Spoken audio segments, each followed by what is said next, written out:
Let's kick things off and we'll let people join as they do. So, first off, hi, hello, and welcome. My name is Madeline Edlin, and I work for EFI, the Equitable Food Initiative. And EFI works as a supporting organization behind ECIP, managing the software platform and convening the advisory group. Today, we're joined by experts from two of ECIP's approved social responsibility programs, Global Gap and EFI. There are currently 16 approved programs within ECIP, and growers who hold these certifications receive free access to ECIP and earn the gold star, the highest level of engagement in the platform. Today's conversation will focus on how ECIP can be used as a continuous improvement platform and tool to work towards social responsibility, certification, or a program if that's a goal of the grower. ECIP is guided by an advisory group that includes Walmart, Sam's Club, Costco, Kroger, Target, and McDonald's, along with four of their supplier partners. It is designed to stay relevant through updates that ensure ECIP remains responsive to the evolving needs of retailers, suppliers, and growers. But before we get any farther and jump in anymore, a few housekeeping notes. If you have questions, please submit them using the chat feature if you're on Zoom or the comment feature if you're watching on LinkedIn. Also, just another note, if you use the chat on Zoom, it's public, we'll see your name. If you use the Q&A feature on Zoom, it's private, we will not see who submitted that question. Also, today's session is being recorded and we will be sending out the recording via email in the next few days. So if you had a colleague not able to join but they wanted to, it will come to their inbox as well as yours. So I would like to bring our panel up today. Today we have Carla Cook, not see who submitted that question. Rebecca also, Anderson. Today's session is being recorded. Thank you. Rebecca Anderson, Senior Technical Expert with Global Gap North America, and Deanna Monroe, Technical Product Manager with EFI and ECIP. Welcome, everybody, and thanks for joining us. So excited to have you be here. To kick things off, I'd like to all have you guys introduce yourselves. Rebecca, we'll start with you, and then Deanna and Carla. So take it away. Thank you, Madeline. Excited to be here today with you. My name is Rebecca Anderson. I'm the Senior Technical Expert with Global Gap North America.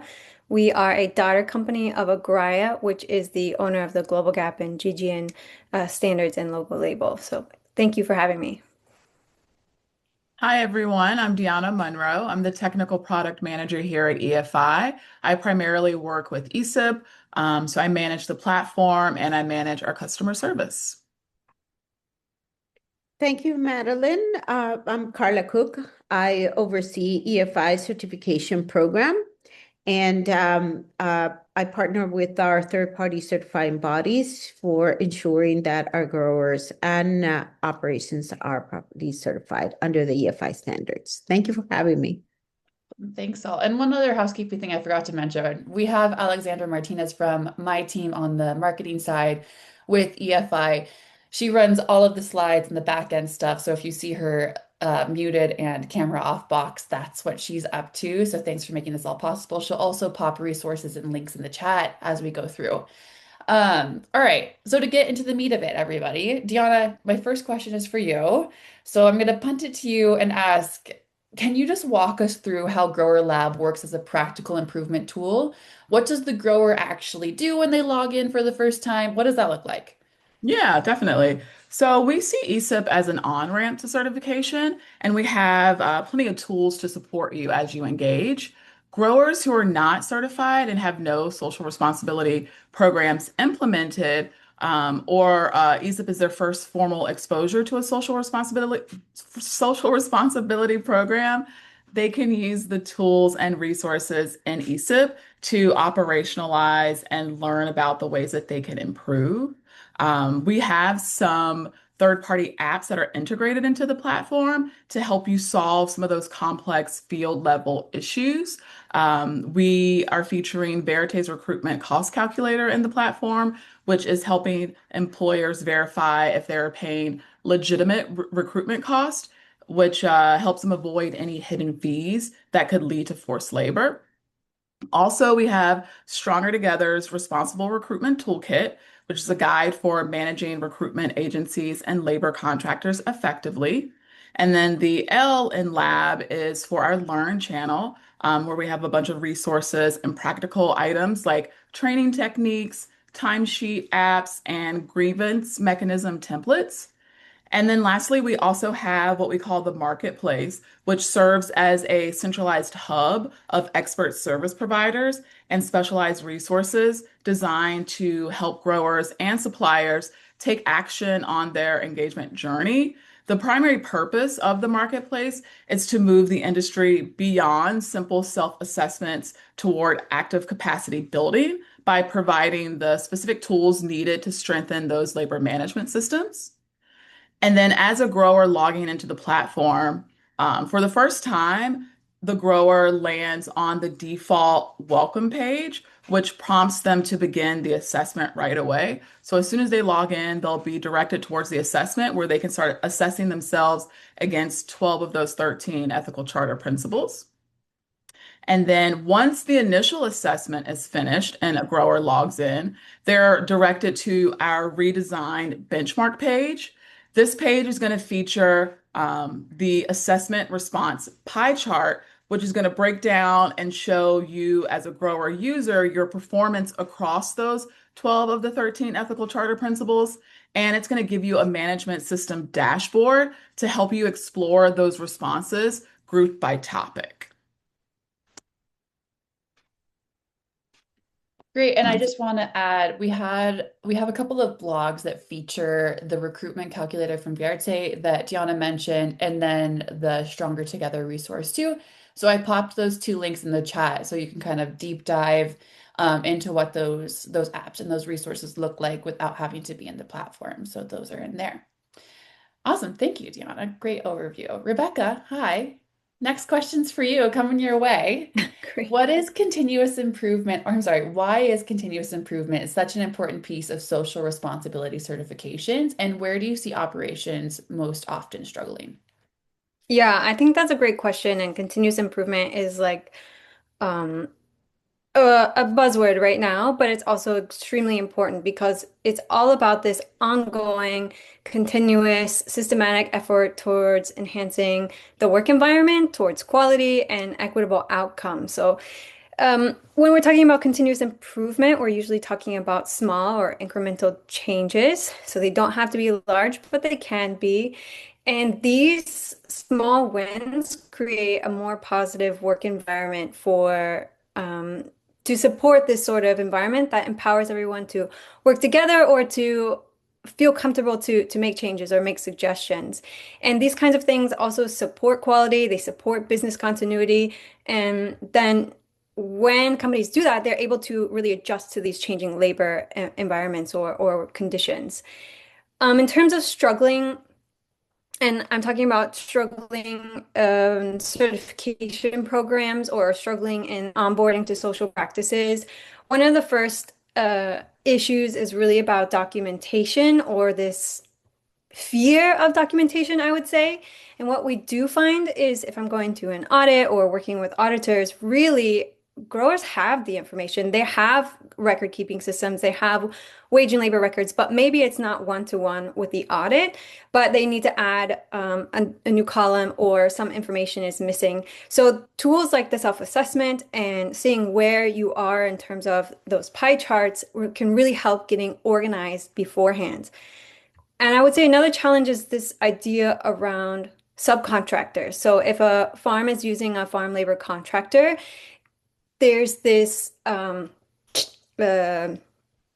meeting point of like who is responsible for those on-farm workers. And in our perspective from a certification program, we really say the certificate is for the farm. And so that means the farmer or producer or grower needs to be responsible for that. So that means getting that contractor into compliance or getting their documentation or just getting their cooperation. So knowing that ahead of time.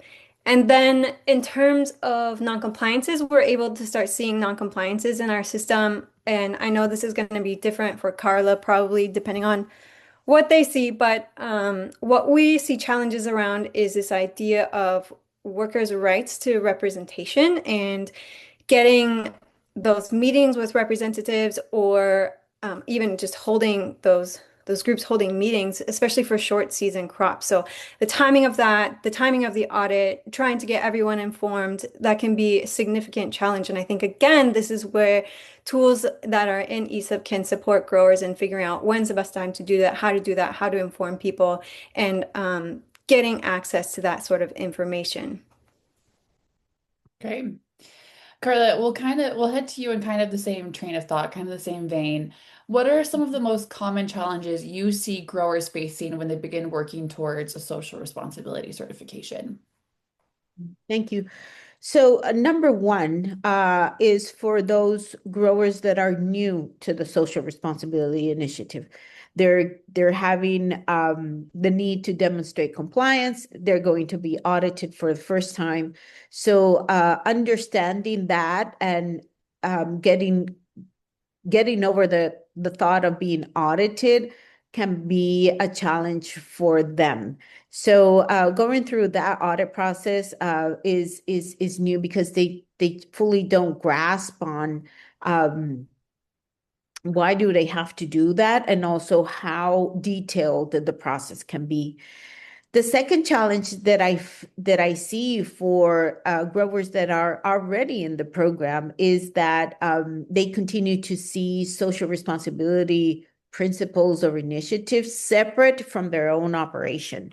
And they, by not incorporating that into their daily day processes, those principles or those standards, then they often fall behind with the expectations or the intents of the standards. And then finally, I would say another big challenge that I see is that there is not a goal or a full belief in adopting social responsibilities initiatives as their overall practice. When it's not part of their culture, when it's not part of something that they believe in, they continue to see that as a task, and that's why they struggle to comply. Okay. Diana, back to you on like a little bit more of the technical side of things. So, how can a social responsibility program or certification like Global Gap and EFI and ESIP work together? How does that look? Yeah, social responsibility programs and ESIP are designed to complement and not replace one another. While certification programs provide that third-party verification and marketable claims of field conditions, ESIP serves as a safe harbor for that internal self-reflection and capacity building. Um, the grower who holds one of those approved programs will receive that gold star in their engagement profile within ECIP, which is the highest level of recognition in ECIP. And this star is going to inform your suppliers and thusly the retail buyers that your particular operation is highly engaged and has already met a high bar for labor practices. Secondly, to incentivize certification, we are providing free access to the lab platform for those certified growers through the validity date of that certificate or program. Generally or usually, the fee is $200 annually for growers. But again, we waive that fee as long as that third party certificate remains valid. And then lastly, those resources are also still there for those certified growers because they find that it's still useful for them, although they're certified. You had said something interesting, and I'm going to go back to it. Can you explain more what you mean by safe harbor? Yeah, those answers to those assessment questions are not shared with anyone. It's encouraged that the grower goes into the platform and answers credibly and answers honestly, knowing that their responses are not shared with EFI, they're not shared with their suppliers, and they're not shared with the retail buyers. Awesome. Thank you. All right. Carla, back to you. You ready? It's coming your Right? way. All right.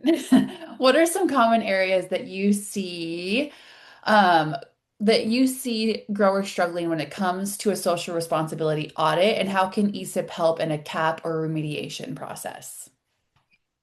Yeah, so something, Rebecca said that the continuous improvement process is in fact a process, and it's a bit by bit way for it to start growing your capacity for responding to challenges.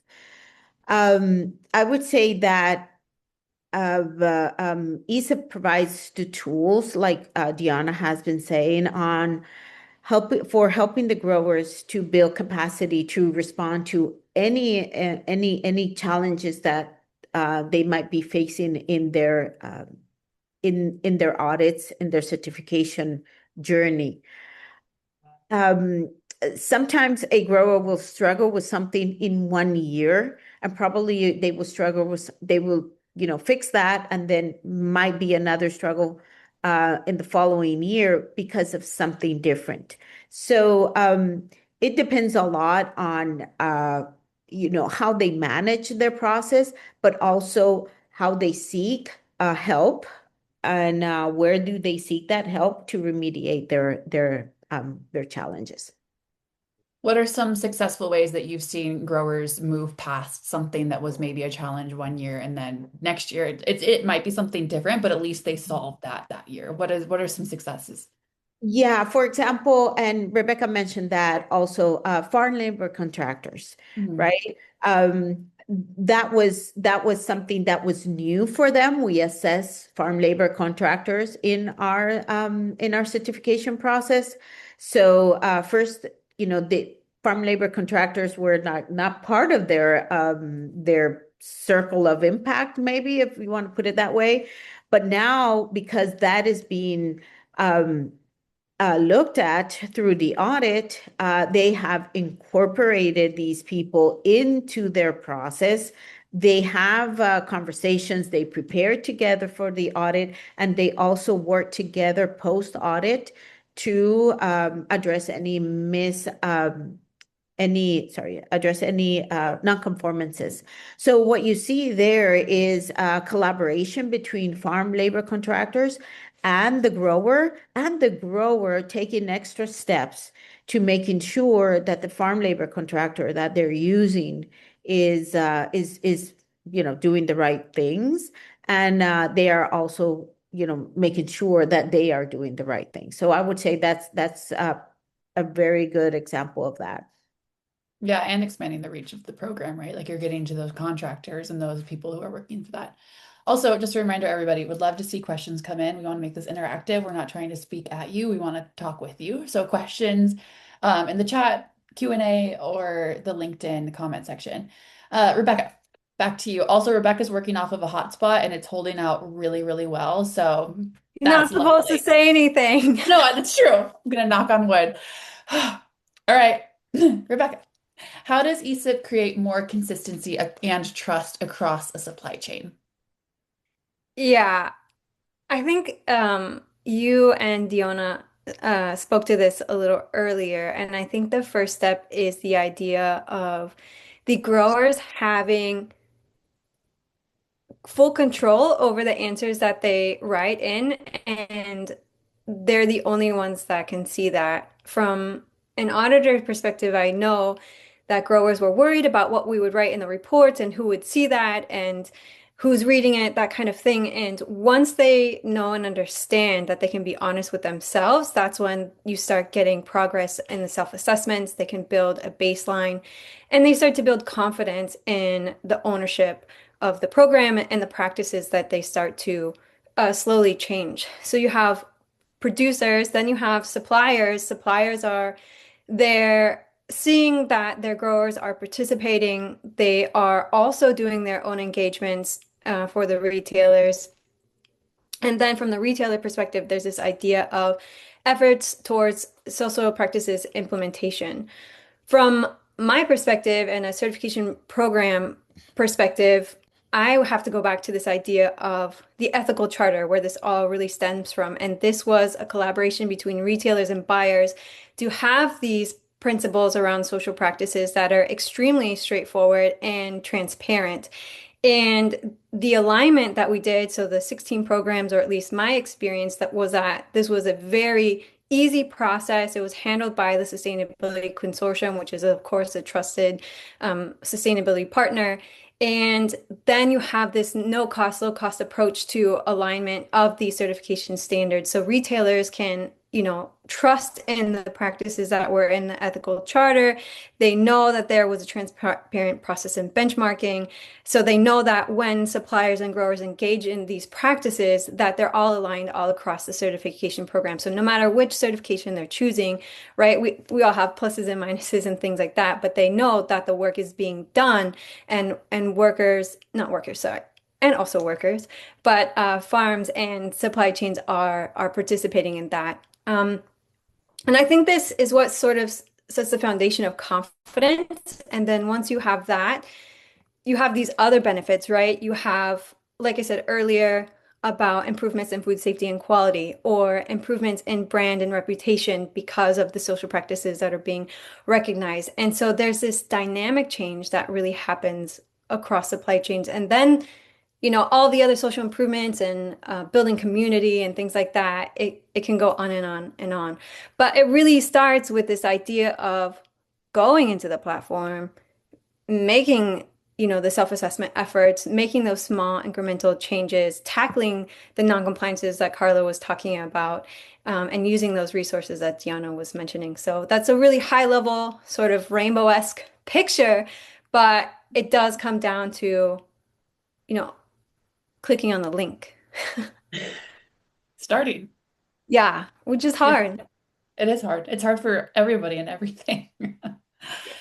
Diana, this is ad hoc, but can you just kind of talk about, and I know it's hard to talk about and not show, but how growers who hold social responsibility programs and have that gold star, how that affects a supplier and how it shows up on the buyer dashboard? Can you just kind of verbally walk us through that really quick and how it affects the chain? Yeah, definitely. So grower engagement feeds up to the supplier's engagement that is also shown on the buyer dashboard. So a grower that holds that gold center star is showing as highly engaged.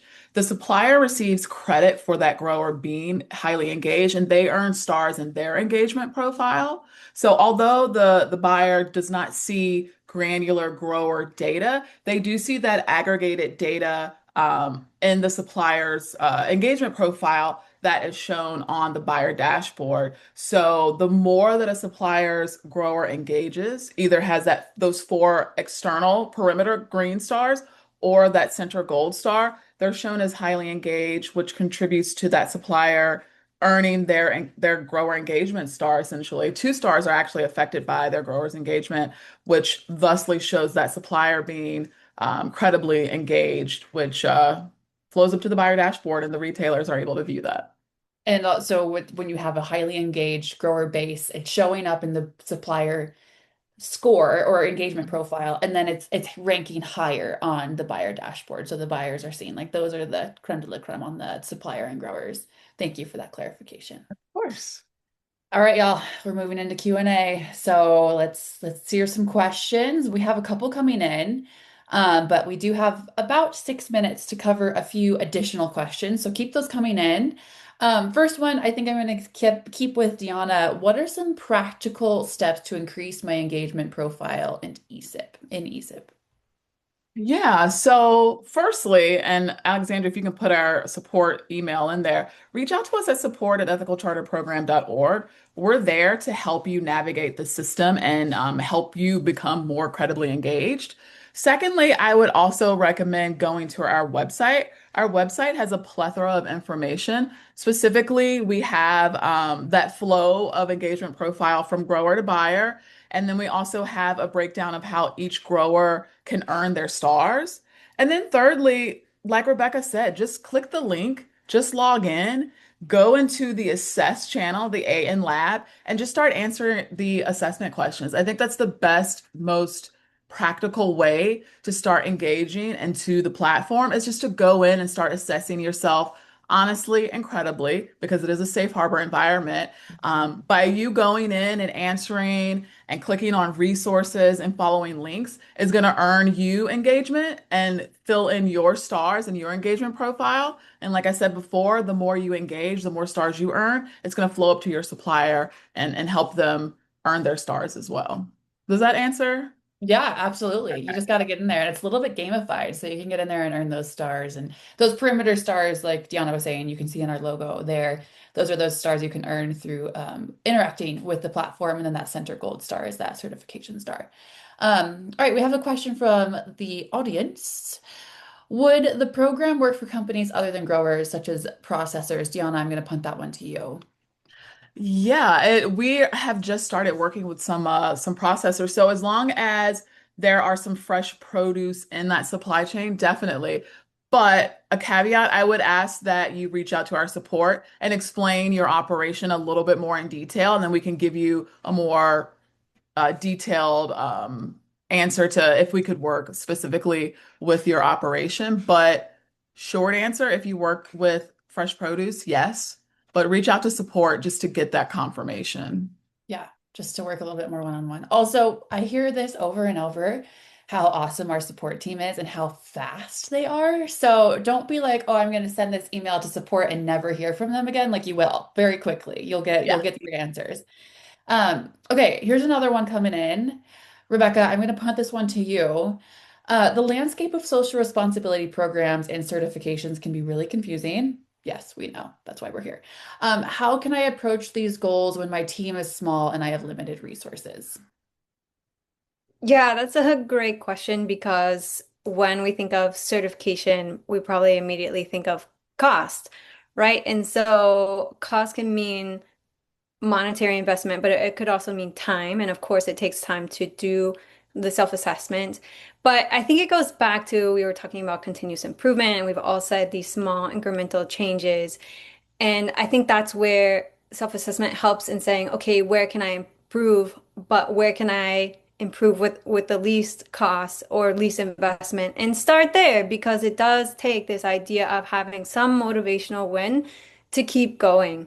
And or maybe you find out you have some glaring gaping hole, right? And then you have to start working on that immediately. But I think there's this idea of um, some low cost engagement or no cost engagement or training and all of that is available in the tool, but it does start with doing this self-assessment to figure out what kind of thing and where your resources will be best spent, at least for these immediate gains. Hopefully that answers that question. Yeah, absolutely. Just a matter of getting started, really. And like, I think really emphasizing that safe harbor, like Diana was saying, that you can get in there and get messy and make notes and take notes and send have this be kind of a working, living, breathing platform without any fear of people outside of your organization seeing it. So just start.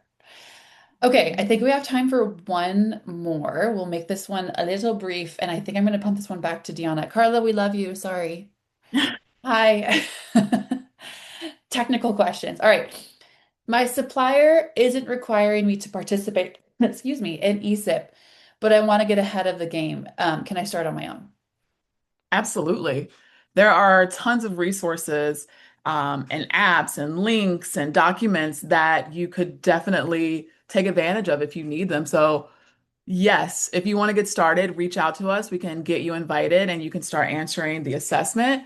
Um, and it depends, like if you sell to more than one supplier, chances are there's maybe a supplier that's in the program that we can connect you to so that your engagement gives their engagement profile credit for it and then flows up to the buyer dashboard. I know I've said that maybe 3 times, but the only caveat to joining without an invite from a supplier and joining independently is your data is not being flowed up to the buyer dashboard. But on the flip side, like I said, there are a plethora of resources that you could benefit from, obviously answering the assessment and building your benchmark page and your game plan to increase your capacity and grow and learn from using the platform. Love it. All right, we are at time, everybody. So before we head out, I just want to talk about two upcoming webinars we have that Alexandra, there we go, yay. All right, so on April 22nd, we're going to go over everything you need to know about renewing your ECIP subscription. So if you're already in the platform, we're going to go over renewals because we tend to have a high peak in the summer. And then May 20th, we're going to talk about making CAPs, correction action plans, work for you, really continuing on this topic of continuous improvement. So you can register using those QR codes or on our website as always. Panelists, thank you for joining me. Always a pleasure to talk to you, brilliant women, and we'll see you next time.